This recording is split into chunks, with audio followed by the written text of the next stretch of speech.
إن أعجبك الفيديو لا تنسى الإعجاب والاشتراك في القناة. I always say that everything, that my father, that Bruce Lee, is actually all about love, because everything he did from his heart.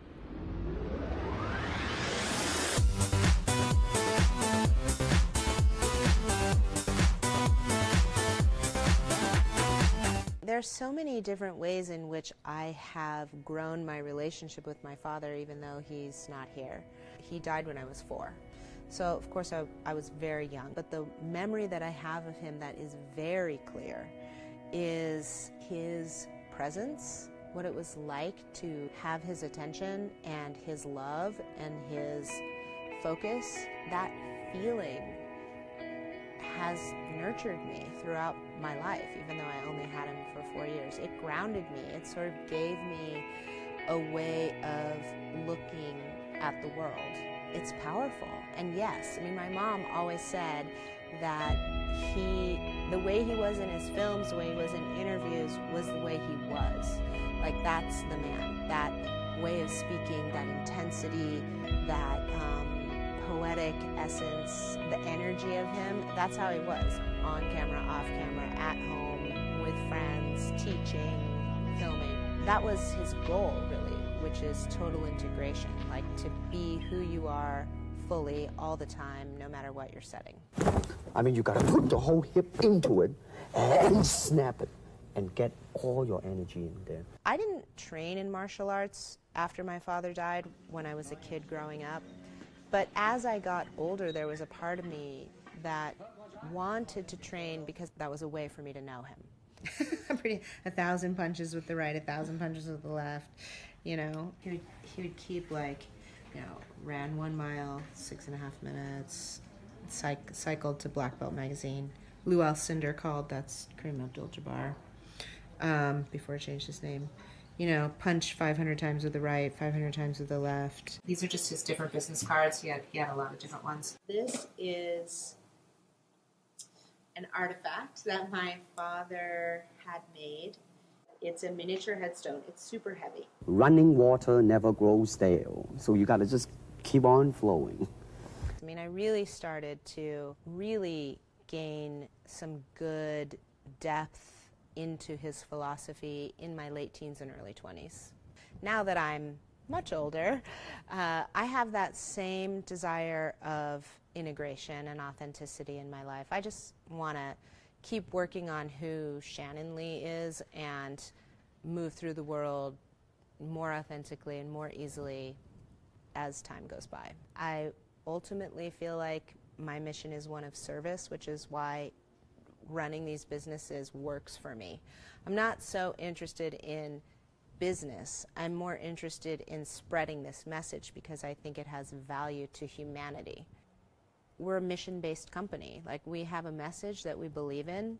We have values, you know, that stem from my father and who he was as a human being and what the impact he was trying to create in the world, and we're just trying to amplify that as much as possible. We created the medium of the podcast as one example to be able to have like a bigger format, a longer format in which to really break down some of his thoughts, ideas, his wisdom, then also create actionable steps off of it so that you can really put it in your toolkit and really apply it to your life. Who I am beyond that is, you know, I'm a creative.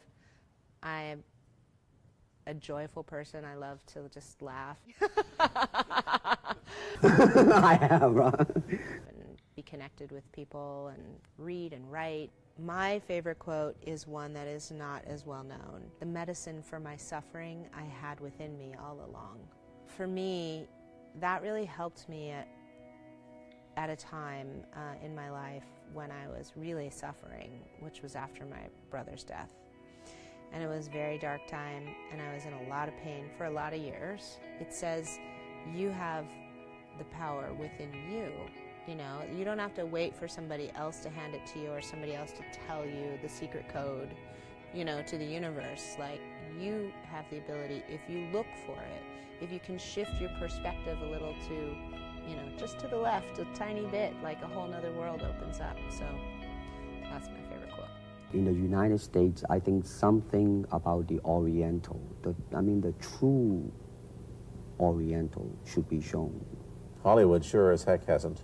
You better believe it, man. When I see all of this going on in Hollywood with the whitewashing of Asian characters and all of that, how I'm like, oh my God, this is like 40 years later and it's still going on. Like if I were born, let's say, 40 years ago, yeah.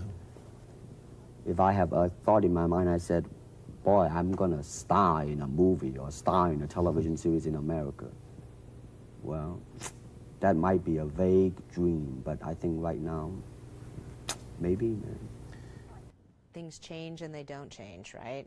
There are many people who just want to be, they just want to do their craft, the thing that they love, whether that's acting or what have you, and not have it have to be a thing, you know, like about, you know, and be able to go out for the roles that represent them and be represented in Hollywood, you know, because they exist in real life and they should be represented, you know. I mean, like that we're even having this discussion sometimes. I'm like, why are we even having this discussion? It's so crazy.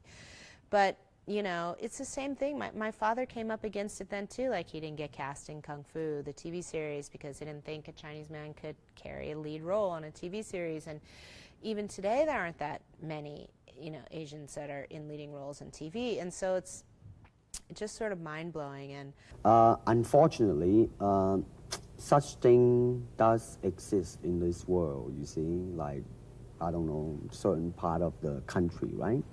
Where, like, they think that business-wise it's a risk. And I don't blame them, I mean, in the same way, it's like in Hong Kong, if a foreigner come and became a star, if I were the man with the money, I probably would have my own worry of whether or not the acceptance would be there.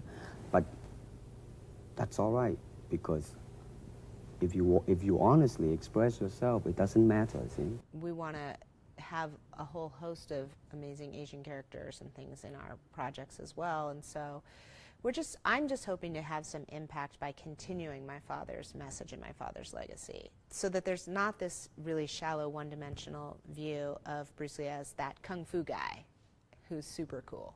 You know what I mean? Like, yes, that is true, but there's so much more, and there's so many struggles that he went through in his life, and so much he had to overcome, and so much strength and inner, you know, confidence and fire that he had to have, and that's really what I want people to see. Under the sky, under the heaven, man, there is but one family. It just so happened, man, that people are different. My father believed in cultivating the individual, but within an ecosystem of man and planet, you know what I mean? And you don't have to push someone else down to raise yourself up. We can all raise up, and I think that's what the message we're trying to get across.